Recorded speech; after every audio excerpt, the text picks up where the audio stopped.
శివాయ. అంబరీషుడి ఏకాదశి వ్రతం దుర్వాసుడు శపించుట.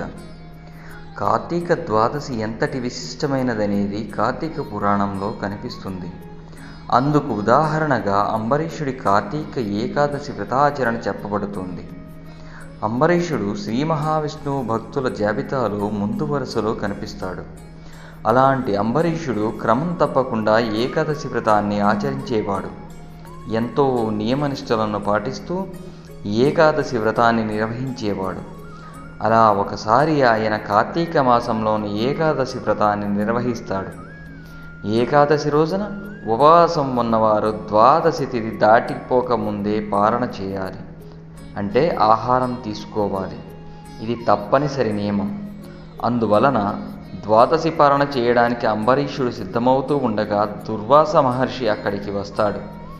ద్వాదశి పారణకి ఆయనను కూడా ఆహ్వానిస్తాడు అంబరీషుడు. అయితే తాను నదికి వెళ్ళి స్నానం ముగించుకొని వెంటనే వస్తానని చెప్పి దుర్వాసుడు వెళతాడు. అలా వెళ్ళిన దుర్వాసుడు ఎంతకీ రాడు. దాంతో అంబరీషుడు ఆలోచనలో పడతాడు. ఒక్క ద్వాదశి పారణ విషయంలో నియమం తప్పితే అంతకుముందు చేసిన 12 ఏకాదశుల వలన వచ్చిన పుణ్యరాశి కూడా తరిగిపోతుంది. అందువలన ద్వాదశి గడియలు దాటిపోతాయేమోనని అంబరీషుడు ఆందోళన చెందుతాడు. అలాంటి పరిస్థితుల్లో ఏం చేయాలని ఆయన అక్కడ పండితులను అడుగుతాడు. దుర్వాసుడు రాకముందే పారణ చేస్తే ఆయనను అవమానించడమే అవుతుంది. అదో దోషంగా కూడా మారుతుంది. అందువలన వారు తులసి తీర్థం తీసుకోమని సెలవిస్తారు. వ్రతభంగం కాకూడదనే ఉద్దేశంతో పండితులు చెప్పినట్టుగా చేయడానికి అంబరీషుడు నిర్ణయించుకుంటాడు. ఆయన తులసి తీర్థం తీసుకుంటూ ఉండగా దుర్వాసుడు అక్కడికి వస్తాడు. తనని ద్వాదశి పారణకి పిలిచి తాను రాకుండానే అందుకు సిద్ధమవుతుంటావా అంటూ అంబరీషుడిపై మండిపడతాడు. అంతగా ఆకలికి ఆగలేని వాడివి తనని పిలవకూడదని అసహనాన్ని ప్రదర్శిస్తాడు. ఇది ఖచ్చితంగా తనని అవమానించాలనే ఉద్దేశంతో చేసినదే అంటూ ఆగ్రహావేశాలను వ్యక్తం చేస్తాడు. దుర్వాసుడి అగ్రహావేశాలను గురించి తెలిసిన అంబరీషుడు ఆయనను శాంతపరచడానికి ప్రయత్నిస్తాడు.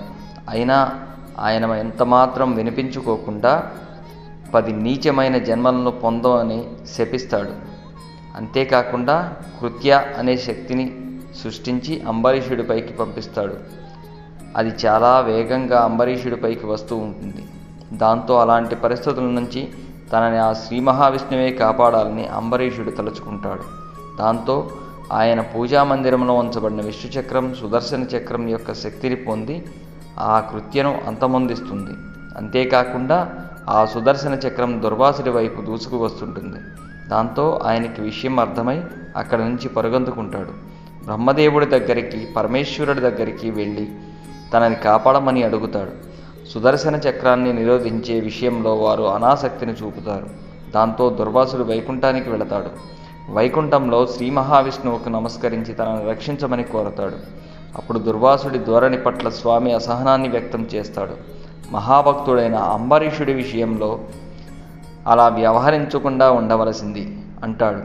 అంబరీషుడికి ఆయన ఇచ్చిన శాపాన్ని తాను భరించనున్నట్టు చెబుతాడు. ఏ కారణాల వలన తాను ఏ అవతారాలను ధరించనున్నది చెబుతాడు. అలా స్వామి తాను ధరించనున్న దశావతారాల గురించి వివరిస్తాడు.